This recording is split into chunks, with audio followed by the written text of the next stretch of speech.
జీవితంలో ఎవరికి ఏం చెప్పినా వినరు. ఈవెందులే చెప్పేది అనుకుంటారు. అదే నాకైతే వ్యూస్ రావట్లేదు. వ్యూస్ వచ్చే వాళ్ళ విషయం ఏంటంటే పాటలు పాడినా, జోకులు చెప్పినా, ఇంకేదో డ్యాన్స్లు వేస్తే వ్యూస్ వస్తున్నాయి. నేనైతే మంచిగా చెప్తున్నా.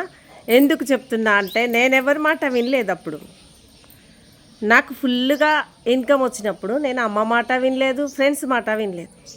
అన్నీ ఖర్చు పెట్టేసుకున్నాం. ఆదాయము దాయలేదు. మళ్ళీ ఆదాయం అనేది జీవితంలో 2 సార్లు వస్తుందంట మనిషికి. అదృష్టం. ఆ అదృష్టాన్ని యూజ్ చేసుకోవాలి. మళ్ళీ ఇప్పుడు వచ్చింది నేను యూజ్ చేసుకుంటున్నా. మీరు కూడా యూజ్ చేసుకోండి. డబ్బుని ఎంతవరకు ఆదా చేయగలము, మంచితనం ఉండాలి, డబ్బుకు డబ్బు ఆదా చేయాలి, సహాయం చేసే గుణము ఉండాలి, అన్నీ ఉండాలి. అప్పుడు నేను చేయలేదు. ఇప్పుడు మీరు నా మాట వింటారనే నేను వీడియోలు చేస్తున్నా.